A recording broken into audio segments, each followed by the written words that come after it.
கணவன் மனைவி இந்த விஷயத்துல நிறைய பேர் கேலி செய்கிறார்.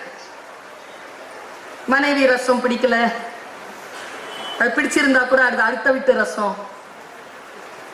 கணவன் மனைவி உறவுல எப்பொழுதுமே ஏன் ஒருவரை ஒருவர் இப்படி எலியும் பூனையுமாகவே சித்தரிக்கின்ற ஒரு பழக்கம் வந்து கொண்டே இருக்கிறது? இந்த தலைமுறைக்கு நான் சொல்லுகிறேன், இதனுடைய பேராபத்து என்ன தெரியுமா? கணவன் மனைவி இடையில் இருக்கக்கூடிய உறவை நீங்கள் சரியாக அடுத்த தலைமுறைக்கு சொல்லவில்லை என்றால் திருமணம் என்கின்ற உறவு, அந்த அக்ரிமெண்ட், அந்த நிறுவனம், இன்ஸ்டிடியூஷன் இல்லாமல் போவதற்கு வாய்ப்பு இருக்கிறது. அதை மிகச் சரியாக சொல்லுவதுதான் நம் கடமை. கலீல் கிப்ரான் என்கின்ற மிக பழைய கவிஞன், மிக பழைய கவிஞன், அவன்தான் சொன்னான், குழந்தைகளுக்கு நீங்கள் உங்கள் கனவுகளை திணிக்காதீர்கள், அவர்கள் உங்கள் வழியாக வந்தார்களே தவிர உங்களிடம் இருந்து வரவில்லை.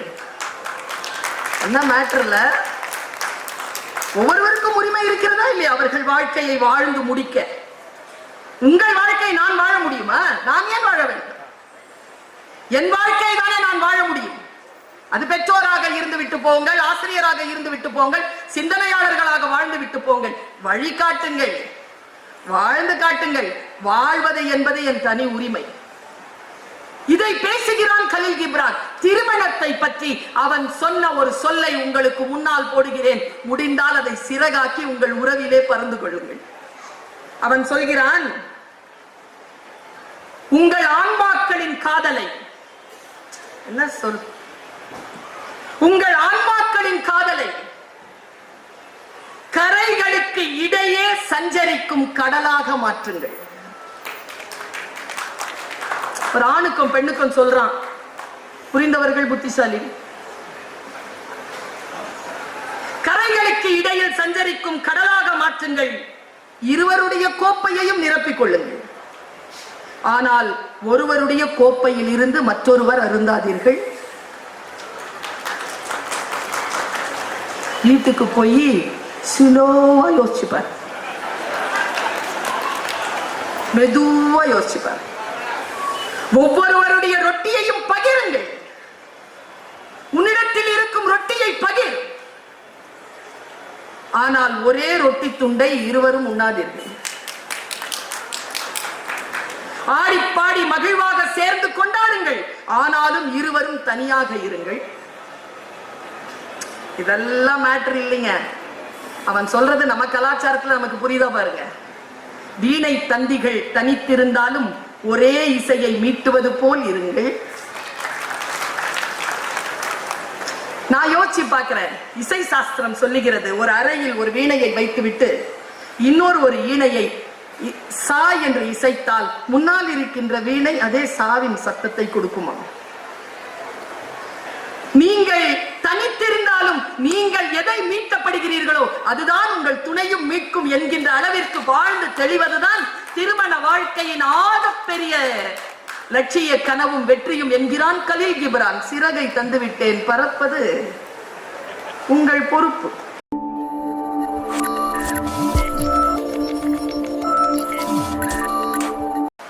புத்தகம் எனும் சிறகு எனும் தலைப்பில் உங்களோடு சேர்ந்து சில மணித்துளிகள் சிந்திக்கலாம் என்று நினைக்கிறேன்.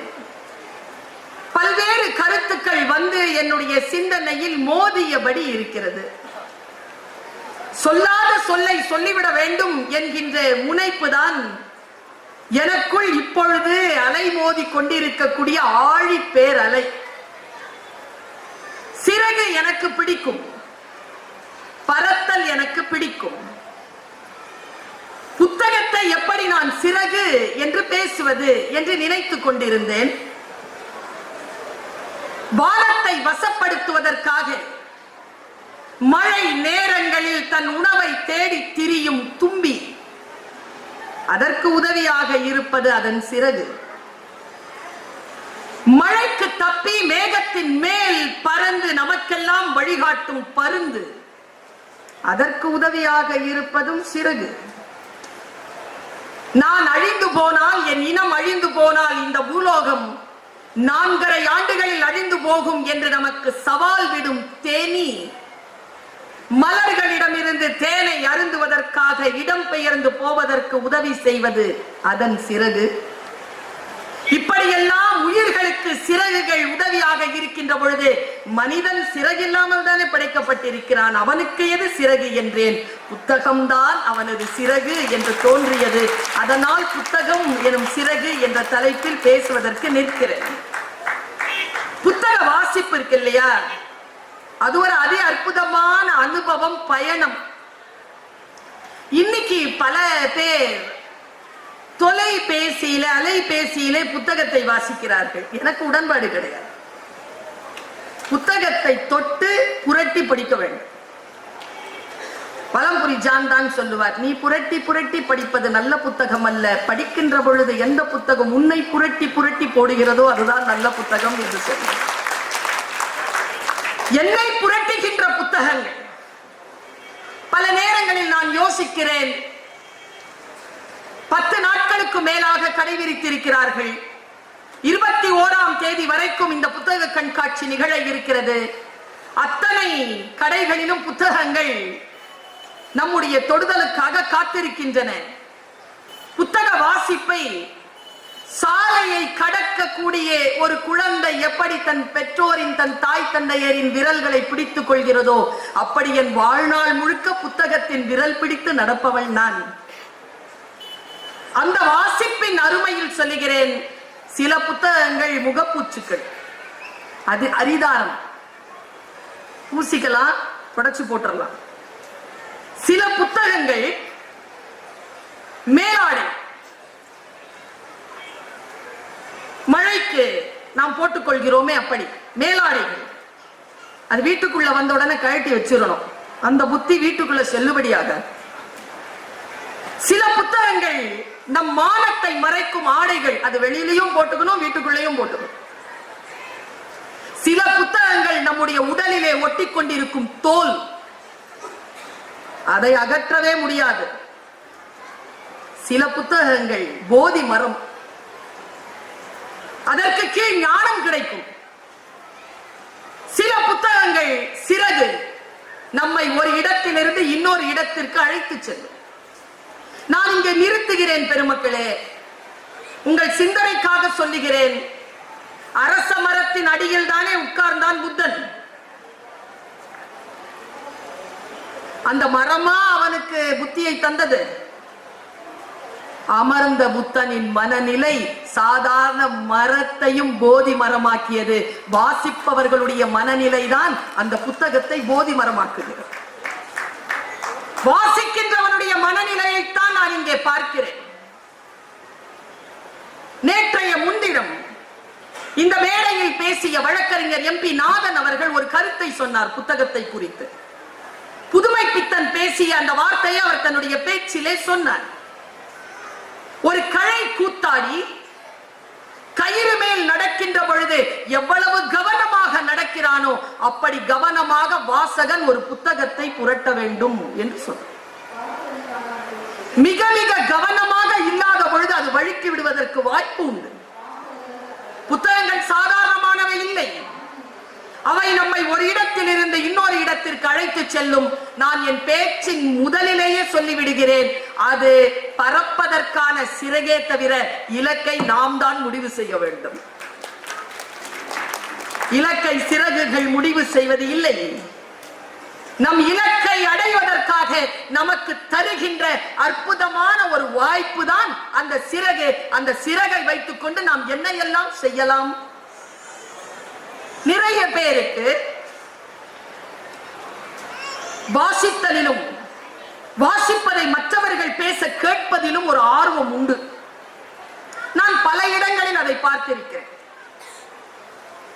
விடிய விடிய ராமாயணம் கேட்கின்ற பூமி இது. விடிய விடிய மகாபாரதத்தை கேட்கின்ற பூமி இது. விடிய விடிய கதைகளை கேட்டு கேட்டு பழக்கப்பட்டவர்கள் நாம்.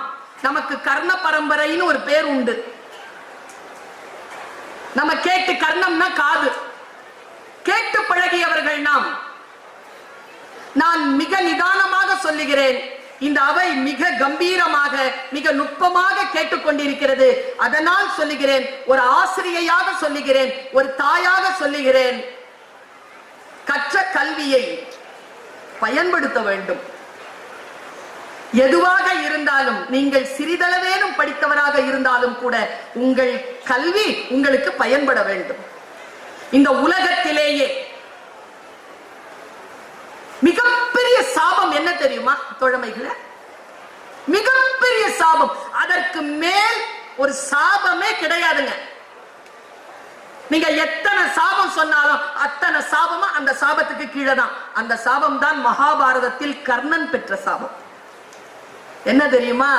ஆபத்து காலத்தில் நீ கற்றது உனக்கு மறந்து போகும். ஆபத்து காலத்தில் தான் நாம் படித்தது நமக்கு ஞாபகம் வர வேண்டும். அதற்கு பெயர் தான் கல்வி, அதற்கு பெயர் தான் கற்றல்.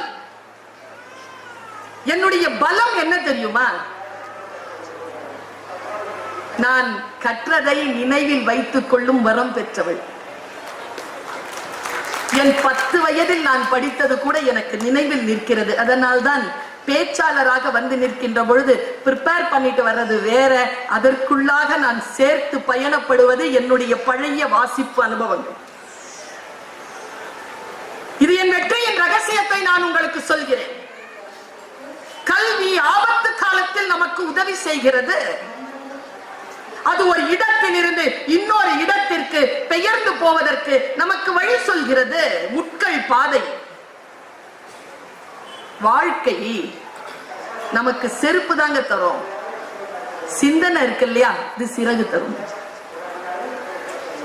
இந்த சிந்தனையினால் அந்த சிறகை பெற்றுக்கொண்டு முட்கள் இல்லாத ஒரு பாதையை நம்மால் வகுத்துவிட முடியும் என்பதற்கு நானே ஒரு சாட்சி. அதனால் தான் புத்தகம் எனும் சிறகு என்கின்ற தலைப்பில் பேசிக் கொண்டிருக்கிறேன்.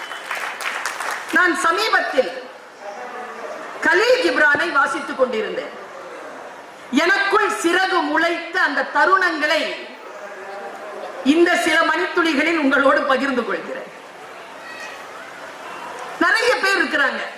இப்ப கூட கவிதாசன் சார் கூட கணவன் மனைவி இந்த விஷயத்துல நிறைய பேர் கேலி செய்கிறார்.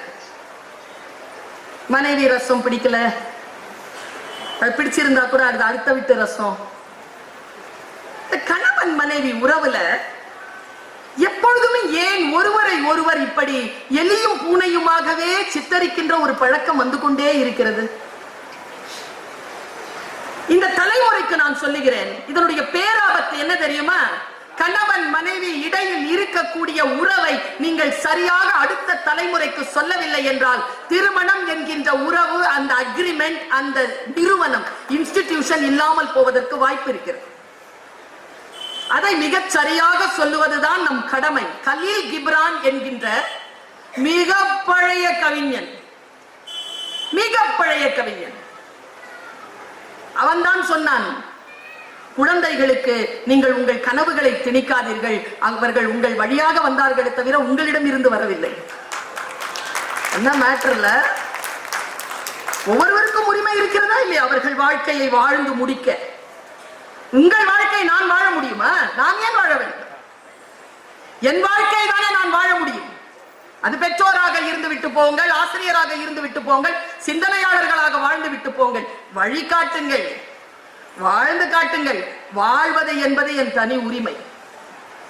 இதை பேசுகிறான் கலீல் கிப்ரான். திருமணத்தை பற்றி அவன் சொன்ன ஒரு சொல்லை உங்களுக்கு முன்னால் போடுகிறேன். முடிந்தால் அதை சிறகாக்கி உங்கள் உறவிலே பறந்து கொள்ளுங்கள். அவன் சொல்கிறான், உங்கள் ஆன்மாக்களின் காதலை, என்ன சொல், உங்கள் ஆன்மாக்களின் காதலை கரைகளுக்கு இடையே சஞ்சரிக்கும் கடலாக மாற்றுங்கள்.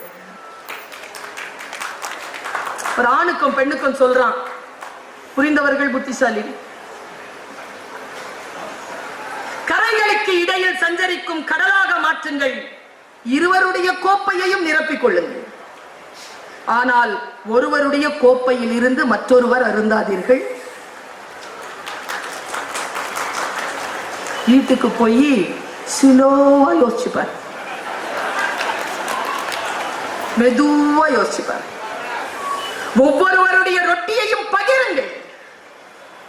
உன்னிடத்தில் இருக்கும் ரொட்டியை பகிர். ஆனால் ஒரே ரொட்டி துண்டை இருவரும் உண்ணாதீர்கள். ஆடிப்பாடி மகிழ்வாக சேர்ந்து கொண்டாடுங்கள், ஆனாலும் இருவரும் தனியாக இருங்கள். இதெல்லாம் மேட்டர் இல்லைங்க. அவன் சொல்றது நம்ம கலாச்சாரத்துல நமக்கு புரியுதா பாருங்க. வீணை தந்திகள் தனித்திருந்தாலும் ஒரே இசையை மீட்டுவது போல் இருங்கள். நான் யோசிச்சு பார்க்கிறேன். இசை சாஸ்திரம் சொல்லுகிறது, ஒரு அறையில் ஒரு வீணையை வைத்துவிட்டு இன்னொரு ஒரு ஈணையை சா என்று இசைத்தால் முன்னால் இருக்கின்ற வீணை அதே சாவின் சத்தத்தை கொடுக்குமா? நீங்கள் தனித்திருந்தாலும் நீங்கள் எதை மீட்கப்படுகிறீர்களோ அதுதான் உங்கள் துணையும் மீட்கும் என்கின்ற அளவிற்கு வாழ்ந்து தெளிவதுதான் திருமண வாழ்க்கையின் ஆகப்பெரிய லட்சிய கனவும் வெற்றியும் என்கிறான் கலீல் கிப்ரான். சிறகை தந்துவிட்டேன், பறப்பது உங்கள் பொறுப்பு. பல நேரங்களில் எங்க அம்மா சொல்லுவாங்க, ஒரு கிளி வளர்த்தாராம் ஒரு மத பெரியவர். எல்லா மந்திரத்தையும் சொல்லி கொடுத்திருக்கார். அவங்க பின்பற்ற மந்திரத்தை மதத்தை அந்த கிளிக்கு சொன்னதா நினைச்சுக்கோங்க. சாகும் போது கடவுளுடைய பேரை சொல்லிட்டு தானே சாகணும். எல்லா மதமும் அப்பதான் சொல்லுது. சாகும் போது கடவுள் பேர் வாயில இருக்கணும். அதுக்கு அந்த வாயில அந்த சொல்ல ஏற்கனவே சொல்லி கொடுத்துட்டான் அந்த ஆளு. அது பாட்டுக்கு எல்லா மந்திரத்தையும் சொல்லுது. ஒரு 3 வருஷம் அது அழகா வளர்த்து குஞ்சுல இருந்து பெருசாக்கிட்டாங்க. அந்த கிளி இவர் வெளியில போகும் பொழுது கதவை பூட்டாம போயிட்டார். ஒரு பூனை வந்து கடிச்சிருச்சிங்க. அதை கூண்டை திறந்து வச்சு போயிட்டார் தெரியாம. கூண்டை திறந்து அதுக்குள்ள போய் பூனை கடிச்சிருச்சு. கடிக்கிற பொழுது மத போதகர் உள்ள நுழைஞ்சிட்டார். எங்க அம்மா சொன்னது, உள்ள நுழைஞ்ச உடனே கழுத்தை பிடிச்சிருக்கு பூனை. அந்த கிளியினுடைய கழுத்தை பிடிச்சிருக்கு. மத போதகர் எதிர்பார்த்தார், சாகும்போது கிளி மந்திரத்தை சொல்லும் என்று. கிளி தாய் தாய் தாய் என்று சத்தம் கொடுத்து செத்து போனது. கற்பனை எல்லோருக்கும் எல்லா நிலைகளிலும் உள்ளே புகுந்து விடுவதில்லை. அதனால் தான் அந்த குறளை சொன்னார், கற்றது சிறிதள வேணும், இருந்தாலும் கற்பது எப்பொழுது பயன் பெறும், அதன்படி நடக்கின்ற பொழுதுதான் என்று சொல்லும் அந்த குறளை அவர் எடுத்து சொன்னார். கற்க கசடர கற்பவை கற்றபின் நிற்க அதற்கு தக என்று சொன்னது கிளி பேச்சுக்காக அல்ல, மனிதன் தன் ஆன்மாவிலே எப்படி கல்வியை செலுத்திக் கொள்ள வேண்டும் என்பதற்காகத்தான். இந்த கல்வியை வேறு நிலையில் எப்படியெல்லாம் நாம் புரிந்து கொள்ளலாம், புத்தகம் நமக்கு எப்படியெல்லாம் வாழ்க்கை அளிக்கிறது, நான் யோசித்து பார்க்கிறேன். இன்னொரு குறள் சொன்னாருங்க, நான் கொஞ்சம் பர்ஸ்பெக்டிவ மாத்துறேன். குறள் ஏன் தெரியுமா? 2000 வருஷம் கழிச்சோம் இன்னும் உயிரோட இருக்கு. அவரவர்களுக்கு ஏற்ற வாழ்க்கைக்கான சிக்கலுக்கான தீர்வுகளை அவரவர்களுக்கு ஏற்றது போல் தருவதனால் தான் அந்த திருக்குறள் பொதுமறையாக இருக்கிறது. 2500 வருஷத்துல இருந்து ஒரு அச்சரம் மாறலைங்க, ஒரு சொல் மாறல. படிச்சுட்டே இருக்கிறோமா இல்லையா? எப்பொருள் சொன்னார்ல, ஆனா அவை சூப்பர். அவை குறள் சொன்னா திருப்பி சொல்றீங்க. முரண் சேர்ந்த மொயம்பி நவர்க்கும் அரண் சேர்ந்தாம் ஆக்கம் பலவன் தரும் முயூவ விளக்க உரை.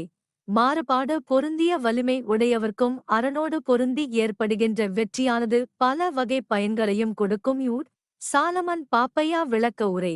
பகை உணர்வுகள் நிறைந்தும் ஆற்றலில் மிகுந்தும் இருப்பவர்க்கு பாதுகாப்பான இடத்துள் இருப்பது பல பயன்களையும் தரும். கலைஞர் விளக்க உரை. வரும்பகையை எதிர்க்கும் வலிமை இருப்பினும் அத்துடன் அரணைச் சார்ந்து போரிடும் வாய்ப்பும் இணையுமானால் பெரும்பயன் கிட்டும். முரண் சேர்ந்த மொயம்பி நவர்க்கும் அரண் சேர்ந்தாம் ஆக்கம் பலவன் தரும் முயூவ விளக்க உரை. மாறுபாடு பொருந்திய வலிமை உடையவர்க்கும் அரணோடு பொருந்தி ஏற்படுகின்ற வெற்றியானது பல வகை பயன்களையும் கொடுக்கும். யூர் சாலமன் பாப்பையா விளக்க உரை. பகை உணர்வுகள் நிறைந்தும் ஆற்றலில் மிகுந்தும் இருப்பவர்க்கு பாதுகாப்பான இடத்துள் இருப்பது பல பயன்களையும் தரும். கலைஞர் விளக்க உரை. வரும்பகையை எதிர்க்கும் வலிமை இருப்பினும் அத்துடன் அரணைச் சார்ந்து போரிடும் வாய்ப்பும் இணையுமானால் பெரும்பயன் கிட்டும். முரண் சேர்ந்த மொயம்பி நவர்க்கும் அரண் சேர்ந்தாம் ஆக்கம் பலவுந் தரும் முயூவ விளக்க உரை. மாறுபாடு பொருந்திய வலிமை உடையவர்க்கும் அரணோடு பொருந்தி ஏற்படுகின்ற வெற்றியானது பல வகை பயன்களையும் கொடுக்கும். சாலமன் பாப்பையா விளக்க உரை. பகை உணர்வுகள் நிறைந்தும் ஆற்றலில் மிகுந்தும் இருப்பவர்க்கு பாதுகாப்பான இடத்துள் இருப்பது பல பயன்களையும் தரும். கலைஞர் விளக்க உரை. வரும் வகையை எதிர்க்கும் வலிமை இருப்பினும் அத்துடன் அரணைச் சார்ந்து போரிடும் வாய்ப்பும் இணையுமானால் பெரும்பயன் கிட்டும். முரண் சேர்ந்த மொயம்பி நவர்க்கும் அரண் சேர்ந்தாம் ஆக்கம் பலவுந் தரும் முயூவ விளக்க உரை. மாறுபாடு பொருந்திய வலிமை உடையவர்க்கும் அரணோடு பொருந்தி ஏற்படுகின்ற வெற்றியானது பல வகை பயன்களையும் கொடுக்கும். சாலமன் பாப்பையா விளக்க உரை. பகை உணர்வுகள் நிறைந்தும் ஆற்றலில் மிகுந்தும் இருப்பவர்க்கு பாதுகாப்பான இடத்துள் இருப்பது பல பயன்களையும் தரும். கலைஞர் விளக்க உரை. வரும் வகையை எதிர்க்கும் வலிமை இருப்பினும் அத்துடன் அரணைச் சார்ந்து போரிடும் வாய்ப்பும் இணையுமானால் பெரும்பயன் கிட்டும். முரண் சேர்ந்த மொயம்பி நவர்க்கும் அரண் சேர்ந்தாம் ஆக்கம் பலவுந் தரும் முயூவ விளக்க உரை. மாறுபாடு பொருந்திய வலிமை உடையவர்க்கும் அரணோடு பொருந்தி ஏற்படுகின்ற வெற்றியானது பல வகை பயன்களையும் கொடுக்கும். சாலமன் பாப்பையா விளக்க உரை.